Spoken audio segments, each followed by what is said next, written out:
அ hi viewers பார்த்தீங்கன்னா, நம்ம இன்னைக்கு முக்கியமான ஒரு கன்டென்ட் பார்க்க போறோம். அன்பே சிவம்ன்னு வீடியோ துவங்குறேன். அதாவது பார்த்தீங்கன்னா, இன்னைக்கு நம்ம வந்து சிவபெருமான பத்தி ஒரு முக்கியமான ஒரு விஷயம் தான் பார்க்க போறோம். அதாவது வேற ஒண்ணும் இல்லங்க. பார்த்தீங்கன்னா, நல்லூர் சிவன் கோயில் திருவிழா பார்த்தீங்கன்னா துவங்கி இன்னைக்கு 4ஆம் நாள் உற்சவம் நடந்துகிட்டு அப்ப நம்ம அந்த கோயில் திருவிழாவ பத்தியும், அதோட சிறப்ப பத்தியும் நம்ம பார்க்க போறோம். ஃபர்ஸ்ட் ஆஃப் ஆல் பார்த்தீங்கன்னா, நல்லூர் சிவன் கோயில் பார்த்தீங்கன்னா, நல்லூர் முருகன் கோயில் நமக்கு ஃபேமஸான கோயில் ஒண்ணு தான். இப்போ நமக்கு கடந்த வாரங்கள்லாம் பார்த்தீங்கன்னா, சிவன் இல்லாம விஷ்ணு வீடியோ தான் போட்டு இருக்கோம். இப்போ பார்த்தீங்கன்னா, கடைசியா ஒரு சிவன் கோயில் விரதம் அதாவது கோயில்ட்டு ஒரு மகோத்சவம் வந்து கிடைச்சனால சிவன் கோயில்ட்டு மகோத்சவம் பற்றி தான் போடுறோம். பார்த்தீங்கன்னா, இந்த சிவன் கோயில் மகோத்சவம் பார்த்தீங்கன்னா, ரொம்ப பிரசித்தி பெற்று காணப்படுறதுக்கு காரணம் வந்து யாழ்ப்பாண மக்கள்கிட்ட அந்த ஒழுங்கான ஒரு செயற்பாடும், இன்னொன்று சிவன்ட்டு அந்த சக்தின்னு தான் சொல்லலாம். இந்த கோவில் பார்த்தீங்கன்னா, முந்திலேருந்து பார்த்தீங்கன்னா ஃபேமஸ் தான் இருந்திருக்கு. அது நம்ம வரலாறோட வச்சு பார்க்கையில பார்த்தீங்கன்னா, முந்தி காலத்தில் வரலாறு காலகட்டத்தில் பார்த்தீங்கன்னா, சங்க காலத்துலேருந்து இந்த கோவில் வந்து காணப்பட்டதாகவும் பார்த்தீங்கன்னா, இது இது ராஜ மக்கள் அதாவது பார்த்தீங்கன்னா, நம்ம சோழர்கள் இருக்காங்களே, சோழர்கள் வந்து இந்த கோயிலுக்கு வந்து வழிபட்டதாகவும் பார்த்தீங்கன்னா, சேர சோழ பாண்டியர்களுக்கு சிறப்புற்ற ஒரு கோயிலாகவும் காணப்படுது. இது பார்த்தீங்கன்னா, நம்மளோட போர்த்துகேயர் மக்களால் அழிக்கப்பட்டது, ஆங்கிலேய மக்களால் அழிக்கப்பட்டது.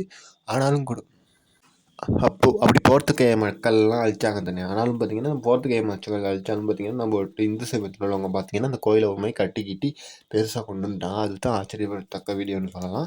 இந்த கோயில் பார்த்தீங்கன்னா, நம்ம நல்லூர் அதாவது பார்த்தீங்கன்னா, நல்லூர் சிவன் கோயில் வந்து பார்த்தீங்கன்னா, நல்லூர் முருகன் கோயிலோட ஒட்டியதாக காணப்படுது. அது பார்த்தீங்கன்னா, ரொம்ப சிறப்பாக இருக்கும். பார்த்தீங்கன்னா, நீங்க நல்லூர் கோயிலுக்கு போனீங்கன்னா, அப்படியே முருகன் கோயிலையும் தரிசிச்சுட்டு, அப்படியே சிவன் கோயிலையும் தரிசிச்சுட்டு வர அளவுக்கு ஒரு சிறப்புற்றா காணப்படுது. அதுதான் வேற லெவல்னு சொல்லலாம்.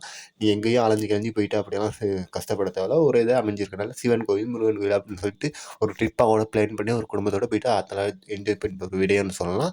அடுத்து பார்த்தீங்கன்னா, கோயிலில் பார்த்தீங்கன்னா உற்சவம் பார்த்தீங்கன்னா, ஒரு தேர் உற்சவம் வரக்கூடிய பார்த்தீங்கன்னா, அந்த திருவிழாவில் வந்து உற்சவங்கள் நடக்குது. பூஜை புனஸ்காரங்கள் பார்த்தீங்கன்னா, 12ஆம் மாதம் தான் துவங்குது. அதாவது பார்த்தீங்கன்னா, கொடியேற்றம் 12ஆம் மாதம் துவங்கி பார்த்தீங்கன்னா, 1ஆம் மாதம் அளவில் பார்த்தீங்கன்னா, திருச்சொற்சவம் வர்ற மாதிரிக்கு தான் இந்த கோயிலில் உற்சவங்கள் பார்த்தீங்கன்னா துவங்குது. அதுவும் பார்த்தீங்கன்னா, இன்றைக்கி வந்து 4ஆம் நாள் உற்சவத்துக்கு இந்த ஃபோட்டோஸ் தான் பார்க்குறீங்க. அது பார்த்தீங்கன்னா, இன்றைக்கி பார்த்தீங்கன்னா, எவ்வளோ அழகான ஒரு அர்ச்சனையோட பார்த்தீங்கன்னா, எவ்வளோ ஒரு அழகான தோற்றத்தில் இருக்காருன்னு தெரியும்.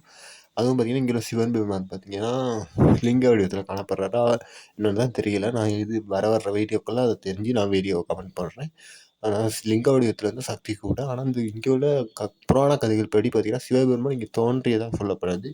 அது எந்தவித அளவுக்கு உண்மைன்னு தெரியல. ஆனாலும் பார்த்தீங்கன்னா, அப்படி தான் சொல்கிறாங்க.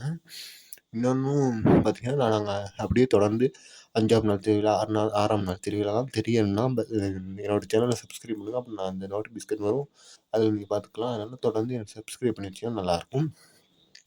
இங்கே பார்த்தீங்கன்னா, நந்தி வாகன உற்சவங்கள் அப்படி சிவனுக்கு பிடித்த அந்த மலர்கள் அதெல்லாம் வச்சு வழிபடுறதுனால அதுக்கான உதவிகளை பக்கத்தில் நீங்கள் செஞ்சு கொடுத்தீங்கன்னா ரொம்ப நல்லாயிருக்கும்.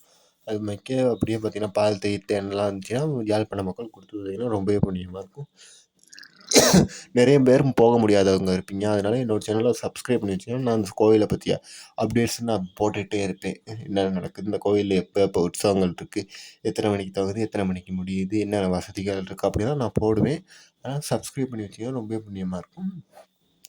அடுத்து பார்த்திங்கன்னா, திருச்சோற்சவம், ரதோற்சவம்லாம் பார்த்திங்கன்னா, புத்தம் புதிய புத்தாண்டில் தான் இருக்குது. அதனால் எல்லாத்துக்கும் அட்வான்ஸ் புத்தாண்டு வாழ்த்துக்கள் அப்படின்னு சொல்லிக்கிறேன். நம்மளுக்கு இனிய புத்தாண்டு 2025 2026 பார்த்திங்கன்னா, தேர் உற்சவம் நடக்கும். அதை பற்றியும் போடுறேன். இதோட வீடியோ முடிச்சுக்கலாம்னு நினைக்கிறேன். சப்ஸ்கிரைப் பண்ணி, ஷேர் பண்ணி, கமெண்ட் பண்ணி, லைக் பண்ணி விடுங்க. அன்பு சிவம். பாய்.